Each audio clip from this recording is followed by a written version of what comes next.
the Pantheon of the Dragon Ball universe. The Dragon Ball Super manga has been very successful in expanding the universe and showing how it is organized. But did you know that Dragon Ball has its own pantheon? Let's get to know it. Popularly, a pantheon is the entire organization of gods in a particular mythology.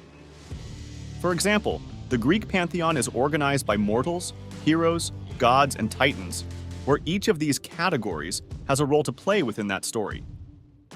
Dragon Ball isn't something we can call a mythology, but even so, this universe has its own pantheon. The world of Dragon Ball has its own realms, its own heroes, and also its own gods. Today, we're going to show how the Dragon Ball universe is organized in its own pantheon and cosmology. But for that, I need your like to help the project grow. Also, subscribe to the channel and activate the bell so you don't miss any news from our content. Let's get to the subject now. First, I wanted to make it clear that just to facilitate our language, I'm going to play Goku Black and call everyone who isn't a god a human, so it'll be easier for you to understand. So you can stop being annoying saying, oh, Saiyans aren't human, because they are. The philosophical meaning of human is different from the biological meaning, and everything that applies philosophically to a Saiyan also applies to humans. That said, let's start. Like almost every fictional universe, there is a physical world and a spiritual world, and both have souls. Those souls that are authorized to go to the physical world need to assume a form, that is, become human, which in this case would be represented by the birth of a living being. The god in charge of deciding both the body of that soul and the place where that soul will reincarnate is Enmadayo. He has the form of a giant demon, and he can never leave his temple. He is also the one who organizes the spiritual world, making sure that each soul goes to its deserved place. If a soul behaved well while hosting a body, its destiny will be paradise, until one day it receives authorization to reincarnate. If that soul behaved badly to the point of committing terrible crimes, like murders, the destiny of those souls is hell. There, they will be trapped and tortured with colorful little animals, singing boring songs until all the evil is washed away, as we saw happen with Frieza. After this cleansing, it can finally be used by a new body. But those souls that have served humanity as true heroes can remain with their bodies and memories while alive.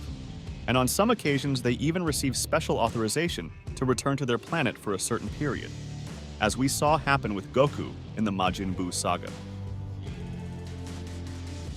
So okay, we know that it's Enmadayo who authorizes souls to reincarnate into human bodies, but it's not very useful to have humans if there isn't a place for these humans to live. That is, planets with fauna and vegetation for them to develop. And this is where another extremely important deity comes in, which are the Kaioshins. Hierarchically, the Kaioshins are above all the gods within an individual universe. It is he who makes the rules, as if he were planting small seeds in the hope that humanity will reap the fruits. It's no wonder that in the Majin Buu saga Piccolo himself referred to the Kaioshin as the supreme god of the universe. And this shows that divinity is not necessarily a matter of power, but rather a matter of position. Each god has his position, and that's why the Macroverse works, each one fulfilling his role. Many times these civilizations thrive so much that they end up giving rise to their own gods, that is, a mortal who reaches the status of divinity, in this case, the Kami-samas. These are the gods that are lower in the divine hierarchy. They are basically those who can move between the physical universe and the spiritual universe. Not all civilizations can elevate a human to the status of a god, but certainly those civilizations that can do so receive special attention from the Pantheon. The role of a Kami-sama is exactly to act as a god, offering solutions to crises on a global scale. And that is why some of them have extensive powers, not necessarily destructive power, but the power to cause great change. The Earth's Kami, for example, has the power to create Dragon Balls, and thinking about it, the Dragon Balls can perfectly serve to end long periods of drought or torrential floods, or interrupt earthquakes, and even resurrect a large number of people. But for that, a human needs to climb the Karen Tower to prove himself worthy, something that happened with Goku back in the classic Dragon Ball.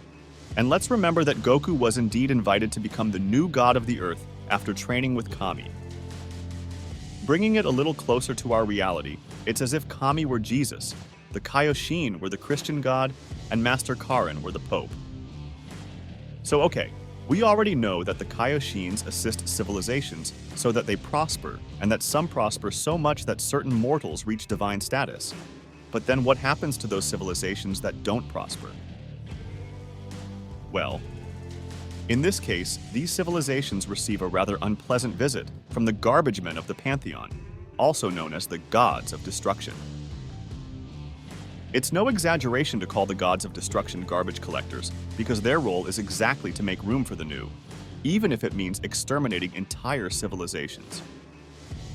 The role of a god of destruction is exactly this, and that became clear in the Dragon Ball Super manga, where Beerus tries to teach Vegeta that he needs to accept destruction as a primordial fact, not as something bad that needs to be stopped.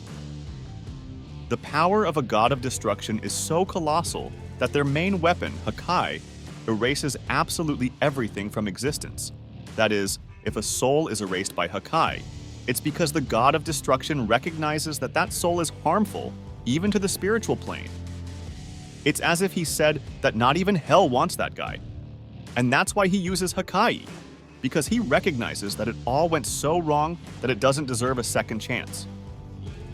Of course, in terms of power, the gods of destruction are much more powerful than the Kaioshins, but in hierarchical scale, there is no difference between them.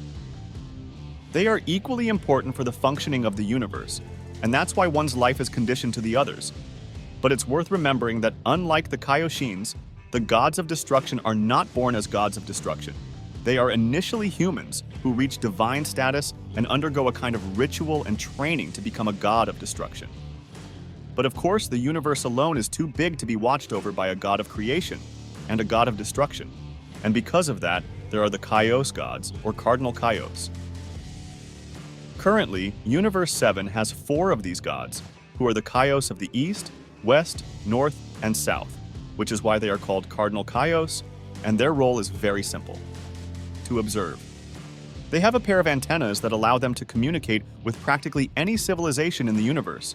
But don't confuse this with omniscience and omnipresence, because they are also flawed and cannot look at several places at the same time.